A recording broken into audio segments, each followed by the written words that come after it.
لغة القرآن وخير نبي سكناها الروح كما أمي لغة القرآن وخير نبي سكناها الروح كما أمي. السلام عليكم ورحمة الله وبركاته.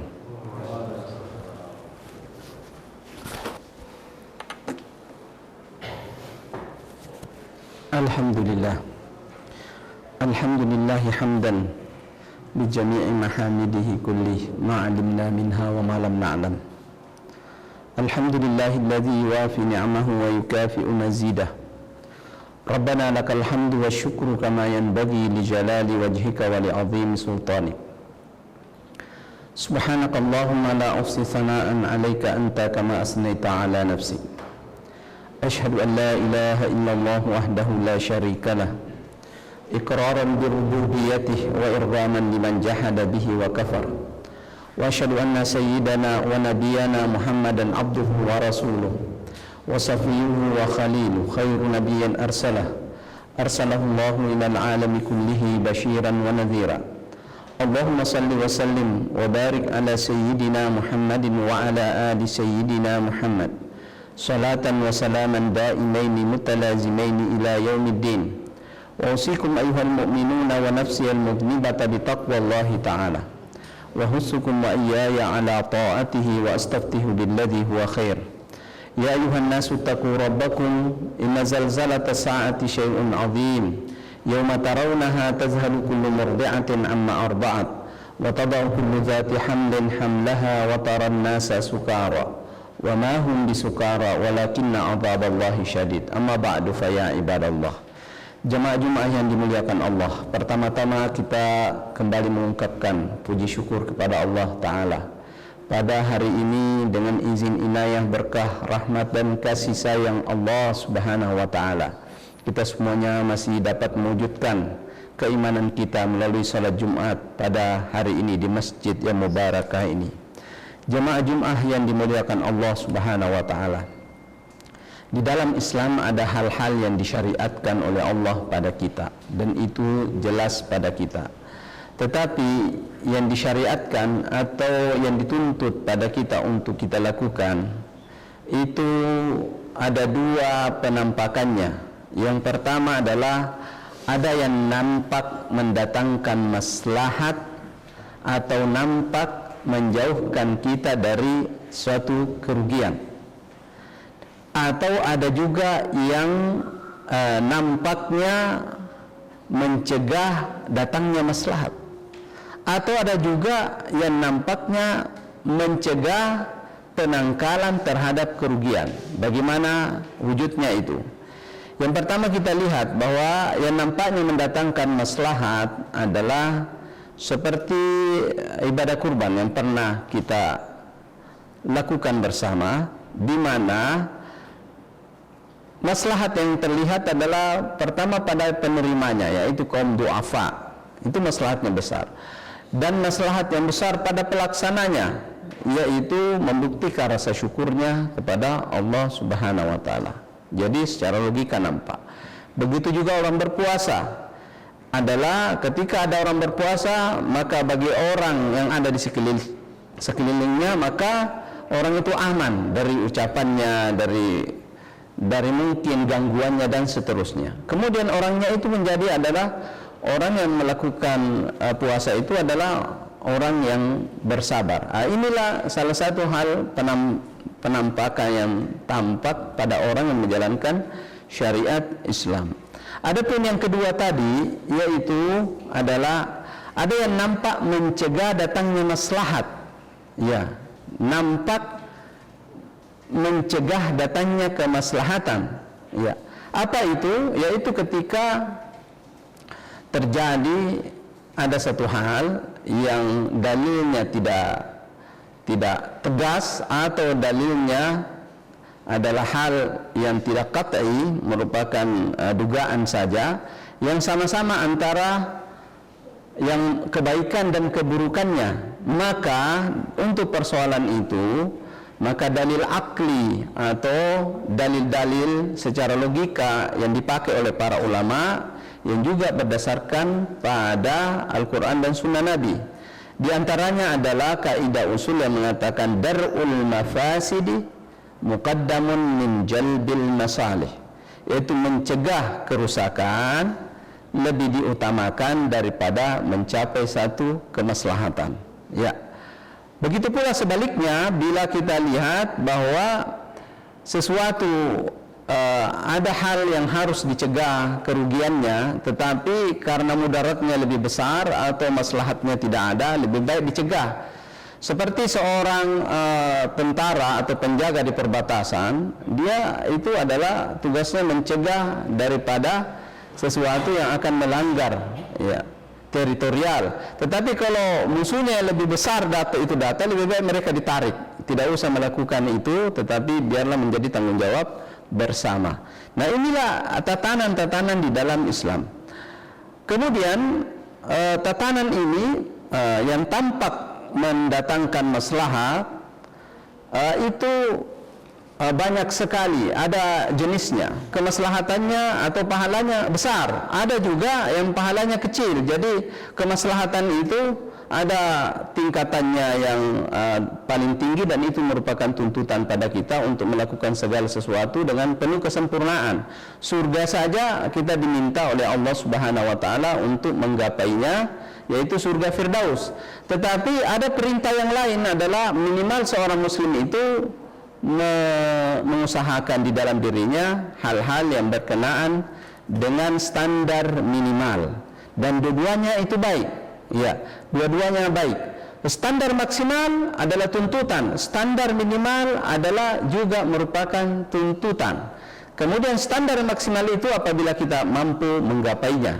Tetapi kalau tidak mampu menggapainya, minimal standar minimal dari suatu kemaslahatan atau suatu ketaatan itu yang harus kita tuntut.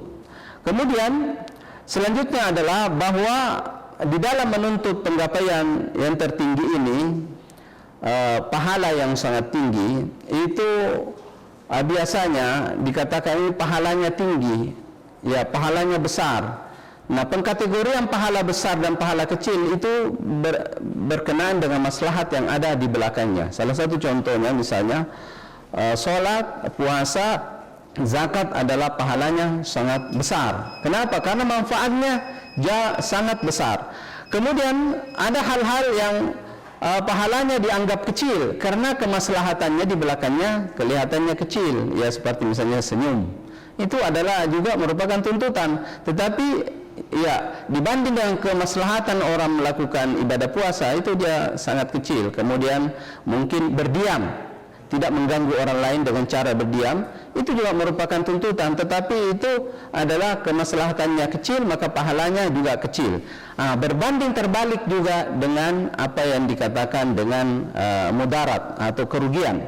Nah, sesuatu bisa dikatakan ini dosanya besar dan ini dosanya kecil, maka yang ditunjuk oleh Allah Subhanahu wa taala yang dosanya besar itu selalu berkenaan dengan yang mudaratnya besar. Misalnya membunuh orang, itu mudaratnya besar sekali, maka itu dosanya juga dosa besar.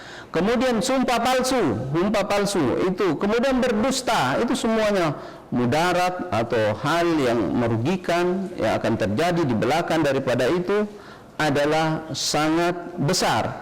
Kemudian ada yang dilarang juga oleh Allah Subhanahu wa taala, tetapi kelihatannya seperti mudaratnya kecil. Tetapi kalau dihitung-hitung, kenapa ini mudaratnya kecil kemudian dianggap sebagai dosa besar? Contohnya misalnya minum khamar setetes, ya, itu adalah dosa besar. Kalau kita mengikuti kaidah tadi atau rumusan para ulama, kalau mudaratnya besar maka itu adalah dosanya besar. Tapi ini kalau setetes tidak ada mudaratnya. Hal ini berkenaan dengan pengentasan biasanya atau pencegahan. Jadi bukan akibatnya yang menjadi hal yang dia dilarang, tetapi adalah Nilai apabila itu menjadi satu kebiasaan di masyarakat, minum khamar, ya misalnya, maka itu kemudaratannya adalah mencegah manusia seluruhnya berada ke dalam keterpurukan, sehingga mengkonsumsinya walaupun sedikit itu termasuk di antara dosa-dosa yang besar. Jamaah-jamaah yang dimuliakan oleh Allah Subhanahu wa taala. Jadi mengurai antara mana dosa besar, mana dosa kecil itu adalah berdasarkan atas apa yang menjadi akibatnya. Tetapi di hadapan Allah Subhanahu wa taala itu semuanya sama saja. Seseorang melakukan perbuatan dosa atau pelanggaran, atau seseorang melakukan ketaatan yang merupakan tuntutan, besar kecilnya itu adalah satu pemenuhan di sisi Allah. Karena penghindaran diri dari sesuatu yang dilarang oleh Allah, besar kecilnya itu adalah pemenuhan sesuatu dari Allah Subhanahu wa taala. Ada pelaksanaan ketaatan itu yang nampaknya juga tidak ada maslahat di belakangnya, yang kadang-kadang juga nampaknya juga adalah sesuatu yang dilarang, tidak ada bahayanya. Bagaimana hal itu? Seperti misalnya perintah umum pada kita, wa aqimus salata wa atuz zakata warka'u ma'arrakin, dirikanlah salat, kemudian lakukan puasa, rukulah bersama orang-orang ruku. Nah, ketika seseorang mendengarkan perintah itu, ia mengatakan, apa manfaatnya ini? Ruku banyak, apa manfaatnya? Dia belum tahu apa manfaatnya. Sehingga kalau dia harus beribadah berdasarkan atas manfaatnya, dia tidak akan capai. Nah, salah satu daripada hal yang disyariatkan pada kita adalah bahwa kita juga melakukan sesuatu ketaatan, kebaikan-kebaikan, dan menghindari suatu keburukan dan hal-hal yang merugikan, bukan semata berdasarkan maslahat atau kerugiannya itu sendiri, tetapi berdasarkan atas perintah Allah Subhanahu wa taala. Yang ingin dilihat adalah ketaatannya. Banyak hal yang kita tidak tahu.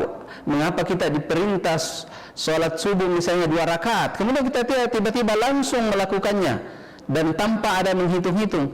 Nah, sesungguhnya ini namanya at-ta'abbud, yaitu beribadah kepada Allah. Di saat Allah memerintahkan itu, maka minimal Allah memberikan pahala yang besar pada kita. Adapun kemaslahatannya kemudian bisa saja terselubung di belakang itu, dan yang jelas di hari akhirat Allah Subhanahu wa taala memenangkan kita.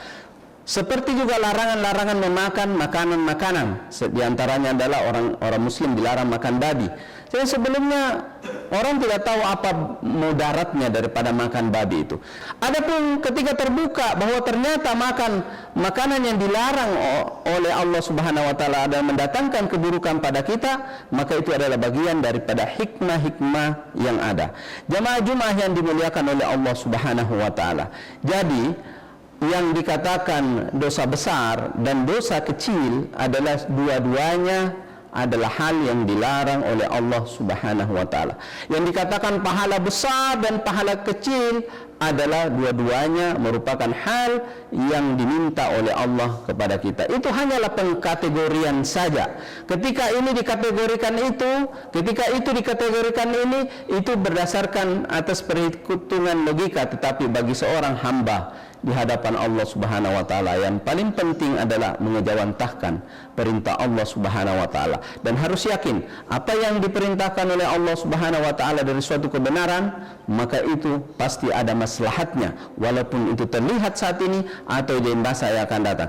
Apapun yang dilarang oleh Allah Subhanahu wa taala, besar kecilnya, walaupun itu adalah hanya satu tetes yang dilarang oleh Allah Subhanahu wa taala, tetapi pengejawantahan dari menghindari satu pelarangan itu adalah maslahatnya. Minimal kita menjadi orang-orang yang bertakwa, dan minimal dalam kehidupan akhirat Allah menggantikan segala kerugian kita atau hal yang kurang pada kita dengan yang lebih besar, dan minimal Allah Subhanahu wa taala menggolongkan kita terhadap orang-orang yang taat. Sebagai kesimpulan pada hari ini adalah bahwa syariat Islam itu ada yang nampak hikmahnya dan ada yang tidak. Yang nampak hikmahnya adalah mendatangkan maslahat bagi manusia dunia dan akhirat. Yang tidak nampak hikmahnya tetap dijamin maslahatnya oleh Allah dunia dan akhirat. Yang kedua adalah syariat Islam itu menuntut maksimal dan minimal, dan dua-duanya baik. Amal yang maksimal itu adalah amal yang maslahatnya besar dan tinggi untuk kepentingan dunia akhirat. Sedangkan amal yang standar biasa-biasa adalah maslahatnya kecil tetapi itu tetap baik.